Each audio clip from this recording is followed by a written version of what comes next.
Hello नमस्कार साथियों, स्वागत है आप सभी का। जैसा कि आज ईओआरओ का पेपर जो है सभी लोग हमारे प्यारे बंधु भाई सभी देखे आए हैं और निश्चित ही पेपर बहुत जो है इजी लेवल का था, जिसमें राजस्थान वाला पोर्शन बहुत इजी आया है। और जो नगर पालिका अधिनियम जो पढ़ के गया था, निश्चित रूप से उसने बहुत अच्छा परफॉर्म किया है उस पेपर में। उसी संदर्भ में हमने दो जो आंसर की हमारी जारी कर चुके हैं हमारे लाइव सेक्शन के अंदर। चैनल पर जाकर आप जो है हमारी आंसर की देख सकते हैं। पेपर फर्स्ट और पेपर सेकंड की जो जीके वाले आंसर की वो हमने जारी कर दी है, और पेपर फर्स्ट और सेकंड की जो नगरपालिका अधिनियम के जो 40 क्वेश्चन आए उनकी आंसर की जो है हम अब जारी कर रहे हैं। चलिए और शुरू करते हैं कि आज जो पेपर हो किस प्रकार का है नगरपालिका अधिनियम और उनके प्रश्नों के क्या आंसर है वो देखते हैं। चलिए देखते हैं। सबसे पहले बात करें हम लोग, सबसे पहला जो प्रश्न आया हमारे सामने वो ये है कि राजस्थान नगरपालिका अधिनियम 2009 की धारा 5 के अनुसार निम्नलिखित में से किस क्षेत्र में नगर पालिका परिषद की स्थापना की जानी चाहिए। मतलब कि नगर पालिका परिषद की स्थापना कौन से क्षेत्र में हो सकती है, तो हम बात करते हैं इसका सही आंसर है बड़े शहरी क्षेत्रों में नगर पालिका परिषद की स्थापना की जानी चाहिए। अगला प्रश्न जो है 50 नंबर का, निम्नलिखित में से कौन सा चुनाव के उद्देश्य से प्रत्येक नगरपालिका में विभाजित किए जाने वाले वार्डों की संख्या को निर्धारित करता है। मतलब चुनाव के उद्देश्य से प्रत्येक नगरपालिका में विभाजित, मतलब चुनाव जो है, जब चुनाव आयोजित होते हैं उससे पूर्व सरकार क्या करती है, वार्डों का परिसीमन करती है। कुछ वार्ड बढ़ाती है, कुछ घटाती है, कुछ जोड़ती है, कुछ कुछ जो वार्डों को जो है संशोधन किया जाता है। तो ये कार्य कौन करता है? देखिए ऑप्शन, देखिए ऑप्शन देने वाले को थोड़ा तो ये होना चाहिए कि मैं ऑप्शन दे रहा हूं उसमें कम से कम नगरपालिका से संबंधित व्यक्ति का नाम तो लिखूं, ये नगरपालिका से संबंधित अधिकारी या नगरपालिका से संबंधित संस्था का नाम तो दे।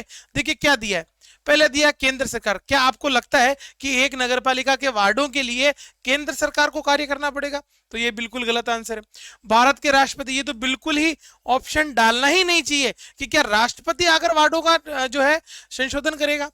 फिर है राज्य का राज्यपाल, बिल्कुल ये भी गलत है, और इसका जो सही आंसर है वो है राज्य सरकार द्वारा परिसीमन किया जाता है। इसलिए मैं कह रहा हूं बहुत ही इजी पेपर था। चलिए आगे बढ़ते हैं।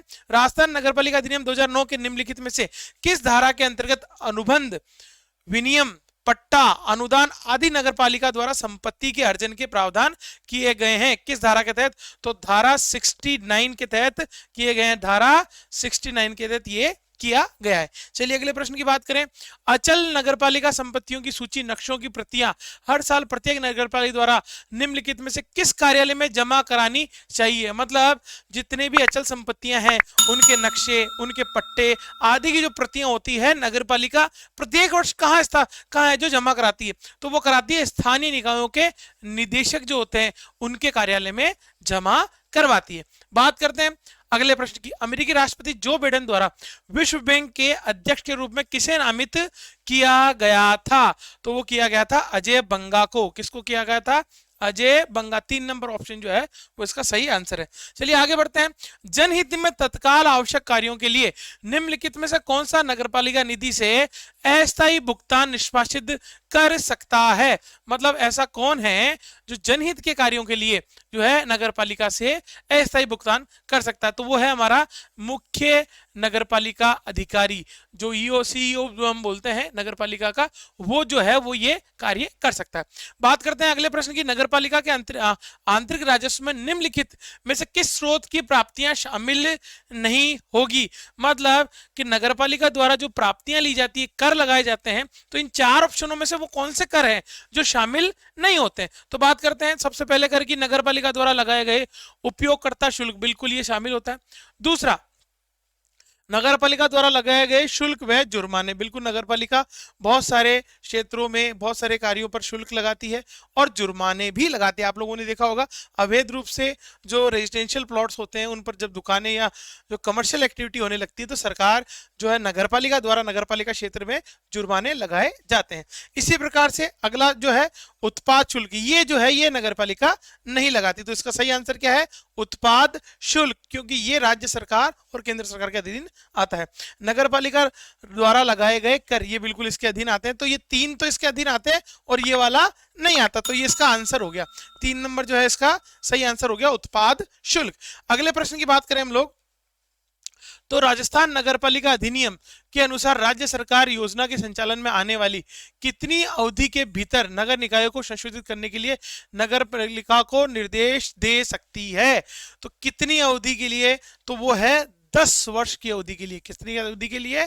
10 वर्ष की अवधि के लिए संशोधन का जो है वो निर्देश दे सकती है। बात करते हैं निम्नलिखित में से कौन सा राजस्थान नगरपालिका अधिनियम 2009 के अनुसार नगरपालिकाओं की वित्तीय स्थिति की समीक्षा करेगा? कौन करेगा वित्तीय स्थिति की समीक्षा? तो इसमें पहले लिखा केंद्रीय वित्त आयोग, बिल्कुल नहीं करेगा।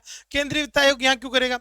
मुख्य नगरपालिका अधिकारी ये कर सकता है, राज्य वित्त आयोग ये भी कर सकता है, और राज्य के राज्यपाल साहब वित्तीय संबंधी मामलों में नहीं देखते हैं। तो इसका जो सही आंसर है वो राज्य का वित्त आयोग जो है वो इस वित्तीय समिति की जो है वो जो जांच करेगा। चलिए आगे बढ़ते हैं, आगे देखते हैं राजस्थान नगरपालिका अधिनियम 2009 की किस धारा के अनुसार मल जल व वर्षा नालों के लिए भेद किया गया? ऐसी कौन सी धारा है जिसमें जो सीवरेज ट्रीटमेंट है, सीवरेज जो है उसको नालों में छोड़ने के लिए धारा बनाई गई है? तो वो धारा है धारा 204।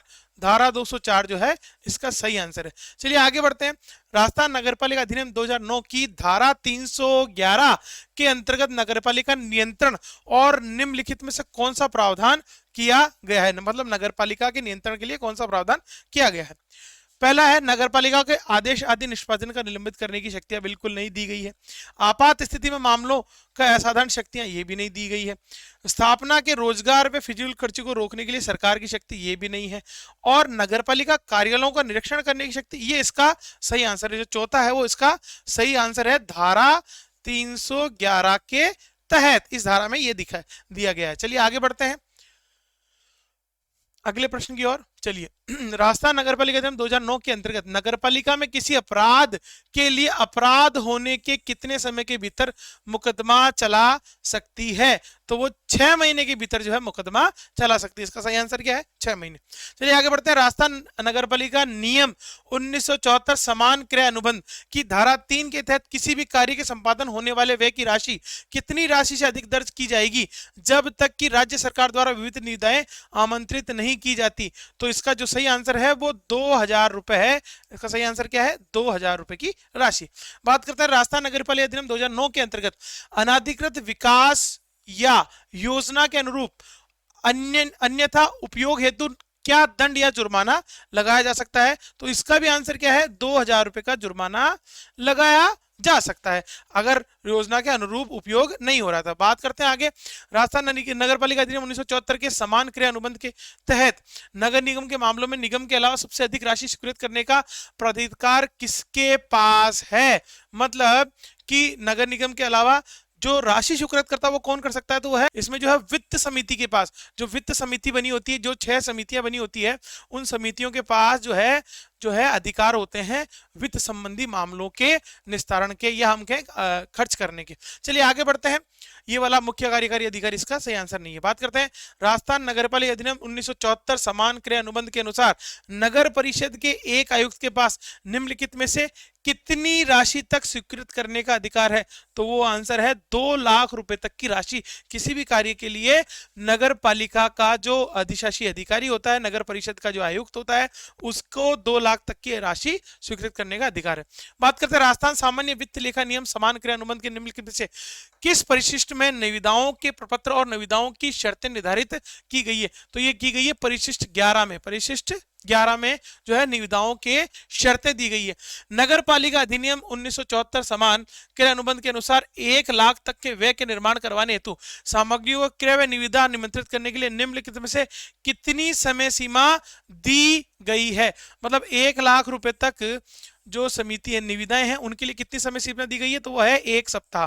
कितनी है? 1 सप्ताह। तो 1 सप्ताह जो है पहला ऑप्शन इसका सही आंसर होगा। चलिए आगे बढ़ते हैं अगले प्रश्न की ओर और देखते हैं अगला प्रश्न क्या है। अगला प्रश्न है राजस्थान नगरपालिका अधिनियम 2009 की धारा 2 के परिभाषा के अनुसार निम्नलिखित में से कौन सा नगरपालिका शब्द में शामिल नहीं है? तो देखिए नगरपालिका बोर्ड बिल्कुल शामिल है, नगर निगम ये भी शामिल है, नगरपालिका परिषद ये भी शामिल है, और राज्य परिषद जो है उसमें शामिल नहीं है। तो इसका जो आंसर हो गया 3 नंबर आंसर, राज्य परिषद इसका सही आंसर। बात करते हैं नोटिस देने के बाद प्रत्येक सदस्य कितनी राशि का शुल्क देकर नगरपालिका कार्यालय में नगरपालिकाओं के रिकॉर्ड का निरीक्षण कर सकता है? तो अगर कोई सदस्य है, उसको कार्यालय का रिकॉर्ड देखना है, तो पहले उसको नोटिस देना पड़ेगा, उसके बाद उसको देख सकता है। तो उसके लिए राशि, कितनी राशि का प्रावधान है, तो उसमें कोई शुल्क नहीं लगता है। अगर वो सदस्य है तो कोई राशि उसको नहीं देनी, वो नोटिस देके सीधा ही देख सकता है। चलिए आगे बढ़ते हैं अगले प्रश्न की ओर। राजस्थान नगरपालिका अधिनियम 2009 के अनुसार कार्यवाहों के रखरखाव तथा रिकॉर्ड की अभिरक्षा के लिए कौन उत्तरदायी है? मतलब कार्यालय में जो कागज पत्रियां या हम कहें जो मूल दस्तावेज होते हैं, उनकी सुरक्षा के लिए, उनके संरक्षण के लिए कौन महत्वपूर्ण अधिकारी उत्तरदायी होता है? तो होता है मुख्य नगरपालिका अधिकारी जो है वो इसके लिए उत्तरदायी होता है। उपनिदेशक नहीं होता, नगरपालिका का कोई सदस्य भी नहीं होता, निदेशक भी नहीं होता। कौन होता है? मुख्य कार्यपालिका अधिकारी। बात करें राजस्थान नगरपालिका अधिनियम 2009 के अंतर्गत कार्य व संचालन की विशेष बैठक बुलाने के लिए कितने निर्वाचित सदस्यों के हस्ताक्षर आवश्यक है? तो वो है 1/3 सदस्यों के हस्ताक्षर होने चाहिए, तभी जाकर वो विशेष बैठक बुलाई जा सकती है। राजस्थान नगरपालिका अधिनियम 1974 के समान क्रय अनुबंध के अनुसार अनुमानित मूल्य से अधिक होने पर माल की खरीद के लिए एकल निविदा प्रणाली नियुक्त की जाएगी। कितने माल के लिए एकल निविदा प्रणाली नियुक्त की जाएगी? तो 1000 रुपए से अधिक अगर कोई भी माल खरीदा जाए तो उसके लिए एकल निविदा प्रणाली जो है वो ली जाती है। बात करते हैं अगले प्रश्न के लिए। यदि अध्यक्ष राजस्थान नगरपालिका अधिनियम 2009 की धारा 51 की उपधारा 2 के अंतर्गत निर्दिष्ट समय के भीतर अगर अध्यक्ष कोई बैठक नहीं बुला पाता है, विफल रहता है बैठक बुलाने में, तो ऐसी स्थिति में कौन बैठक बुलाएगा? मतलब अध्यक्ष द्वारा कोई बैठक बुलानी है और सदस्यों द्वारा उसका विरोध किया जा रहा है और वो बैठक नहीं बुलाई गई, तो फिर कौन उस बैठक को आयोजित करवाएगा? तो उसको आयोजित कराएगा मुख्य नगरपालिका अधिकारी जो है, उसको आयोजित करवाएगा। बात करते हैं, क्योंकि और कोई ऑप्शन देखिए, विपक्ष के नेता नहीं बुला सकते, मुख्यमंत्री तो बिल्कुल नहीं बुलाएंगे, नगरपालिकाओं में कौन बुलाएगा? मुख्य नगरपालिका अधिकारी। बात करते हैं राजस्थान नगरपालिका नियमावली 2009 की धारा 55 के अनुसार नगर परिषद की कितनी समितियों का गठन किया जा सकता है? तो इसमें 6 समितियों का गठन किया जाता है। कितनी का? 6 समितियों का गठन किया जाता है। अगला प्रश्न जो है, राजस्थान नगरपालिका नियमावली 2009 की धारा 55 के अनुसार नगरपालिका के गठन के कितने दिनों के अंदर जो है समितियों का गठन अनिवार्य होता है? तो वो है 90 दिनों के भीतर। कितने दिन है? 90 दिनों के भीतर जो है आपको समितियों का गठन किया जाना सुनिश्चित करना पड़ेगा। चलिए आगे बढ़ते हैं। नगरपालिका नियम 2009 की समितियों की शक्तियों, कर्तव्य, कार्य राजस्थान नगरपालिका अधिनियम 2009 की किन धाराओं के तहत स्थापित किया गया है? तो 3 धाराएं कौन कौन सी है?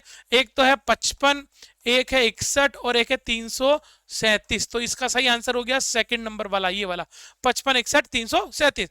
बात करते हैं निम्नलिखित में से किस समिति का पदेन अध्यक्ष होता है वह उस समिति का सदस्य भी होता है? तो वो कौन होता है? वो होता है नगरपालिका अध्यक्ष जो है वो समिति का अध्यक्ष भी होता है और समिति का सदस्य भी होता है। आगे बढ़ते हैं अगले प्रश्न की ओर।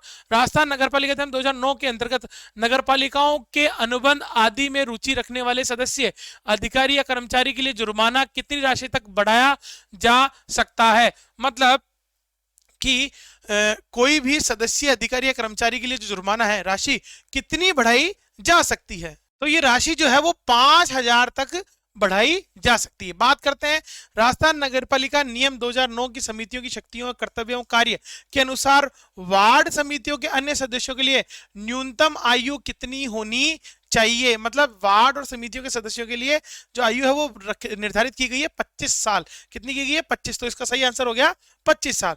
निम्नलिखित में से किसकी अध्यक्षता में एक उच्चाधिकार प्राप्त समिति राज्य केंद्र शासित प्रदेश स्तर के एसबीएम के प्रबंधन के लिए जिम्मेदार होगी? तो इसके लिए कौन जिम्मेदार होगी? चलिए देखते हैं कि जो ये कह रहे हैं कि राज्य स्तर की उच्चाधिकार जो समिति होती है वो उसके लिए जिम्मेदार कौन होगा? तो उसके लिए होगा राज्य का मुख्य सचिव। कौन होगा? राज्य का मुख्य सचिव उसका जिम्मेदार होगा। अगले प्रश्न की बात करें, जो अंतिम प्रश्न है नगरपालिका अधिनियम का, राजस्थान नगरपालिका अधिनियम 2009 की किस धारा के तहत अध्यक्ष पद रिक्त होने पर और कोई भी उपाध्यक्ष न होने की स्थिति में नगरपालिका किसी सदस्य की शक्तियां सौंप सकती है? ये कौन सी धारा के तहत निर्धारित किया गया है कि जो है वो शक्तियां किसी और को सौंप सकता है? तो वो शक्तियां जो है वो धारा 61 के तहत जो है वो किसी भी सदस्य को ये शक्तियां अध्यक्ष के रूप में सौंपी जा सकती है। चलिए, ये जो वीडियो था निश्चित रूप से छोटा वीडियो बना है ताकि कम समय में आप जो है इस आंसर की को सही रूप से, जो भी आंसर हमने देखे हैं वो बिल्कुल नियमों के अध्ययन करने के बाद ही लेके आए। फिर भी बोर्ड का जो निर्णय है वो अंतिम मान्य होता है, आरपीएससी का जो निर्णय है वो अंतिम मान्य होगा।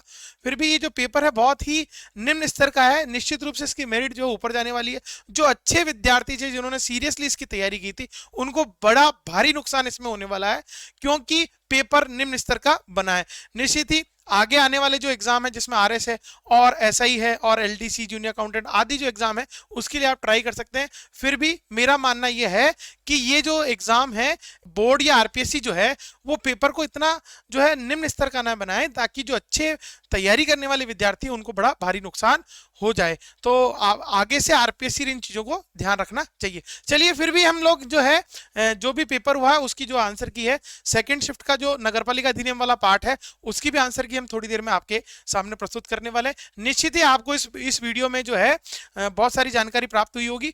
फिर भी अगर आप जो है अभी तक हमारे चैनल को सब्सक्राइब नहीं किया तो तुरंत करें और इस वीडियो को अपने किसी साथी जिन्होंने एग्जाम दिया है उसके पास भेजना जो है ना भूलें। चलिए, आज के लिए इतना ही। धन्यवाद साथियों।